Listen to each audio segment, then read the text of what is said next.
நம்மளால ஒரு 4 வார்த்தை சேர்ந்த மாதிரி பேச முடியல. கிட்டத்தட்ட கடந்த 1.5 மணி நேரமா ஒரே பிரவாகம் தான் பொழியது. ஒரு நிமிஷம் கேப் செட்டில் குழந்தை. ஏமா நீ ஸ்ரீரங்கத்து ஸ்ரீநிதியா, சிதம்பரத்து சிவகாமியா, இல்ல ஜூனியர் விசாகரியா? ஆமா, விசாகரி இப்போ போன மாதம் தான் கேட்டாங்க ஆஞ்சநேயர் கோயிலில். கிட்டத்தட்ட அதே ஸ்டைல் தான், அதே எவ்வளோ பாடல்கள், எவ்வளோ ஸ்லோகங்கள் எல்லாம் அப்படியே சொல்லுவாள். அதே மாதிரி அந்த கம்பீரமான குரல். உபன்யாசம் பண்ணுறது அவ்வளோ ஈஸி இல்லை. அதுவும் சங்கீத உபன்யாசம்ன்றது எதையும் பாட்டையும் மறக்கக்கூடாது, வசனத்தையும் மறக்கக்கூடாது, ஸ்லோகத்தையும் மறக்கக்கூடாது. இந்த குழந்தை இந்த வயசில் 11 வயசில், அப்போ கண்டிப்பாக அவன் ஜூனியர் தான். ஸோ அவளை பதவி பெரிய டெஃபரெண்ட்டாக நம்ம கம்யூனிகேஷனோட பூர்ண கடாட்சம் வந்து பெரிய உபன்யாசம் வரணும் அப்படின்னு வேண்டிக்கிறேன். அது கரெக்டாக ஆமாம் சார் நான் கேட்டேன், என்னமா ஒன்றாலும் ஒரு 1/2 மணி உபன்யாசம் பண்ண முடியுமாங்க? ஆமா அதெல்லாம் நான் 1.5 மணி நேரம் பண்ணுறேன் கான்ஃபிடென்ட்டாக சொன்னேன். வரும்போது ரொம்ப சந்தோஷமாக இருக்குது.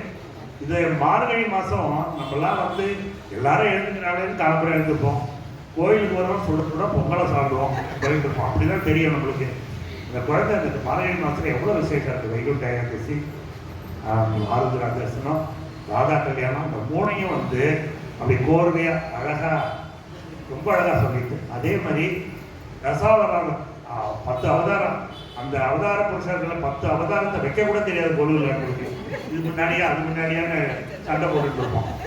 ஆனால் அந்த குழந்தை வந்து ஒவ்வொரு அவதாரமும் அதுக்கு ஒரே வரியில் சொல்லிட்டா. அவதாரம் கிருஷ்ணன்னா இது, ராமன்னா அதுக்கு ஒரே வரியில் ரொம்ப அழகாக சொன்னான். ஸோ அதனால் அந்த குழந்தைக்கு சர்வமங்கை சமயத்தை கமலிங்கேஸ்வரோட பூர்ண கடாட்சி கிடைக்கணும்னு பிரார்த்திச்சுட்டு, இதே மாதிரி நாளைக்கும் சாயந்தரம் திருவாச்சகம் திருப்புகழ் இன்னிசை இருக்கு நம்மளுடைய கோவில் தேவாரம் திருப்புகழ் சபை. ஸோ அதனால் எல்லாரும் அதே மாதிரி வந்து நடத்தி கொடுக்குறோம்னு கேட்டுக்கிறோம். இப்போ அந்த குழந்தைக்கு சின்ன மரியாதை.